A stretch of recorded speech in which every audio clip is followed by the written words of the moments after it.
গলি, রবীন্দ্রনাথ ঠাকুর। আমাদের এই শান বাঁধানো গলি, বারে বারে ডাইনে বাঁয়ে এঁকে বেঁকে একদিন কি যেন খুঁজতে বেরিয়েছিল, কিন্তু সে যেদিকেই যায় ঠেকে যায়। এদিকে বাড়ি, ওদিকে বাড়ি, সামনে বাড়ি।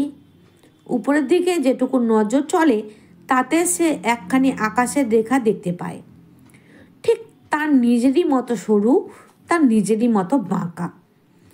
সেই ছাঁটা আকাশটাকে জিজ্ঞাসা করে, বলো তো দিদি, তুমি কোন নীল শহরের গলি? দুপুরবেলায় কেবল একটুক্ষণের জন্য সে সূর্যকে দেখে আর মনে মনে বলে, কিচ্ছুই বোঝা গেল না। বর্ষা মেঘের ছায়া দুই সার বাড়ির মধ্যে ঘন হয়ে ওঠে। কে যেন গলির খাতা থেকে তার আলোটাকে পেন্সিলের আঁচড় দিয়ে কেটে দিয়েছে।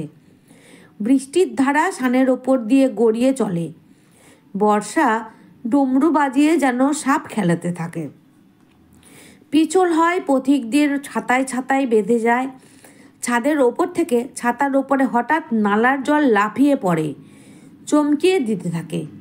গলিটা অভিভূত হয়ে বলে, ছিল খটখটে শুকনো, কোনো বালাই ছিল না, কিন্তু কেন অকারণে এই ধারাবাহী উৎপাত? ফাল্গুনে দক্ষিণের হাওয়াকে গলির মধ্যে লক্ষ্মী ছাড়ার মতো দেখতে হয়। ধুলো আর ছেঁড়া কাগজগুলো এলোমেলো উড়তে থাকে। গলি হতবুদ্ধি হয়ে বলে, এ কোন পাগলা দেবতার মাতলামি? তার ধারে ধারে প্রতিদিন যেসব আবর্জনা এসে জমে, মাছের হাঁস, চুলোর ছাই, তরকারির খোসা, মরা ইঁদুর, সে জানে এসব হচ্ছে বাস্তব। কোনোদিন ভুলেও ভাবে না এ সমস্ত কেন।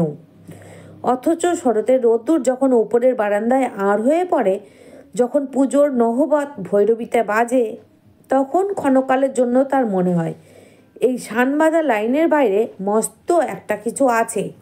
বাহ! এদিকে বেলা বেড়ে যায়। ব্যস্ত গৃহিণীর আঁচলটার মতো বাড়িগুলোর কাঁধের ওপর থেকে রোদ্দুরখানা গলির ধারে খসে পড়ে। ঘড়িতে 9টা বাজে। ঝি কোমরে ঝুড়ি করে বাজার নিয়ে আসে। রান্নার গন্ধে আর ধোঁয়ায় গলি ভরে যায়। যারা অফিসে যায় তারা ব্যস্ত হতে থাকে। গলি তখন আবার ভাবে, এই শানবাঁধা লাইনের মধ্যেই সব সত্য, আর যাকে মনে ভাবছি মস্ত একটা কিছু, সে মস্ত একটা স্বপ্ন।